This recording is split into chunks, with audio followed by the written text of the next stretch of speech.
Yes, folks, it's Tales from the Jails with John G. Sutton. I'm going to talk today about the ridiculous, disgusting idea that people could be held on remand, that's remanded into prison custody without trial, without being found guilty, and held in prison custody for periods up to 5 years. It's hard to believe, but there we have it. There is a big feature in the Independent, which is the newspaper out there today. And if you have a look, it's written by Andy Gregory. And the story is about the Ministry of Justice saying that there's been an error in the collection of data. I mean, yeah, you go, oh, well, that's all right, yeah. Oh, well, at least we know why. We've spent 5 years in a Victorian dungeon infested with rats and vermin and without proper sanitation. And currently there are over 16,000 inmates held on remand without being subjected to trial, completely innocent until proven guilty, and held in HM prisons, remanded effectively indefinitely. It looks that way, doesn't it? See, the Ministry of Justice are now saying that there is a backlog in the courts and that they haven't the facilities to deal with them. This is a scene, as correctly explained by Andy Gregory in The Independent. This is very reminiscent of Franz Kafka's The Trial. He says in the article that it's Kafkaesque, meaning that you get whipped away, you don't get told why you're being held in prison, what the charges are correctly, because they haven't put them together yet, because there's a 5-year backlog. It's just beggars belief. Also, you probably may not realise this, but 35% of all deaths by suicide in HM prisons are attributed to inmates who were on remand. You see, if you get put on remand, I mean, you could very well be completely innocent. People are. Some people are. But you lose your job, you lose your family, you lose your home, you effectively lose hope.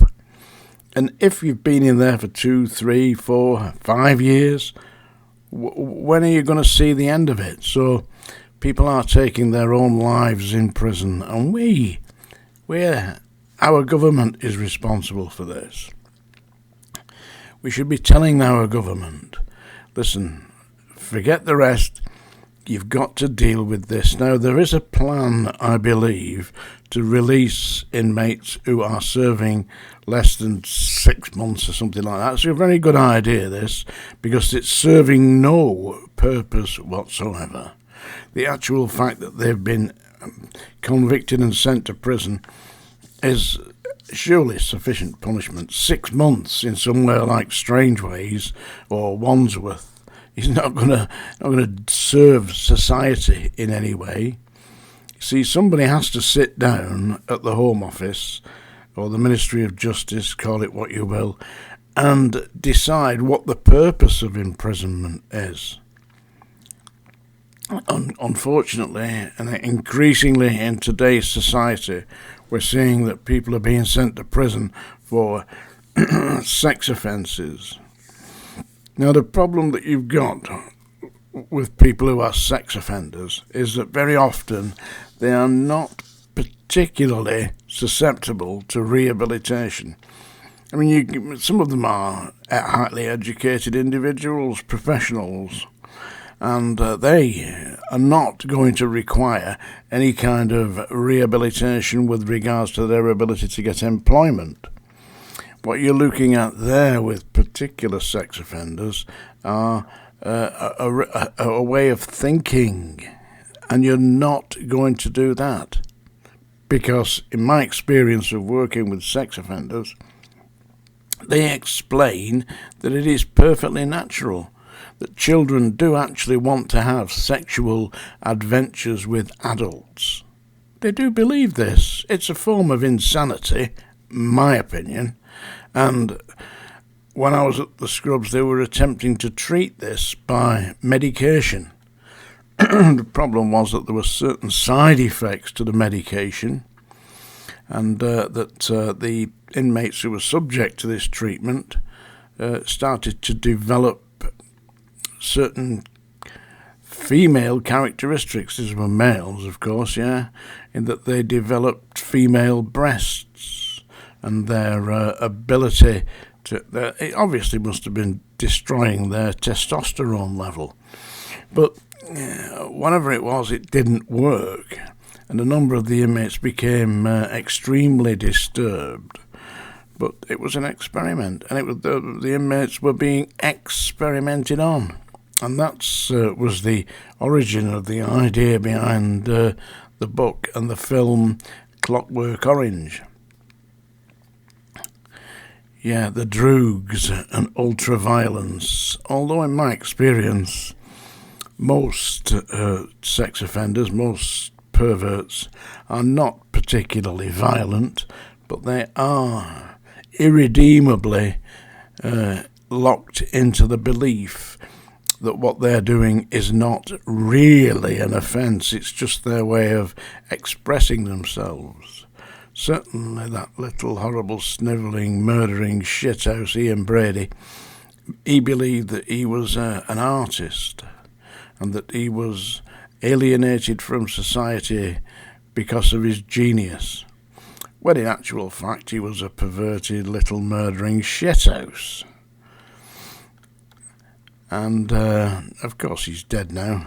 I'm sure that he is rotting in hell alongside the likes of that snivelling bastard Mad Frankie Fraser.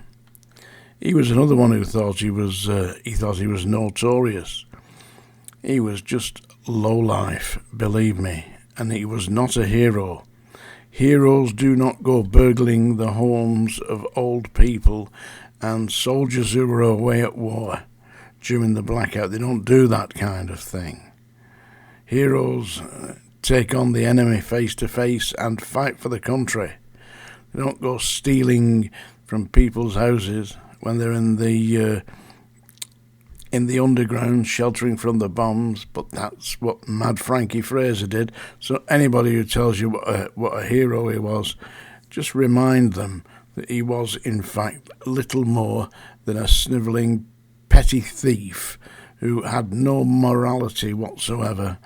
He gained his reputation by actually torturing people with the assistance of the Cray twins and the Richardsons. He certainly didn't do it on his own. Anyway, we're talking today mainly about the long-term people who are long-term on remand. There's absolutely 1,600 inmates, 16,000 inmates on remand. Have a look it up. The article is in The Independent. And now, folks... Oh, by the way, do like and subscribe. It's down there. And there's a link to my interviews with Sean Atwood and James English. My new podcast is called Coffee Break Crime. And it should be going. There's some samples up there at the moment. You can Google that on eBay. And now I'm going to read you a poem. I bet you're feeling lucky. That was a song dinger, by the way. This one's for Kathleen. Don't know why I would read this for Kathleen. It's a poem by Wendy Cope. It's called Bloody Men. Bloody men are like bloody buses. You wait for about a year, and as soon as one approaches your stop, 2 other or 3 appear. You look at them, flashing their indicators, offering you a ride. You're trying to read the destinations. You haven't much time to decide. If you make a mistake, there's no turning back. Jump off, and you'll stand there and gaze while the cars and the taxis and lorries go by, and the minutes, the hours, the days. That was Bloody Men by Wendy Cope. I've been married 54 years. I obviously caught the right bus, eh? Tales from the Jails with John G. Sutton. I sincerely hope that you've enjoyed this. We'll meet again.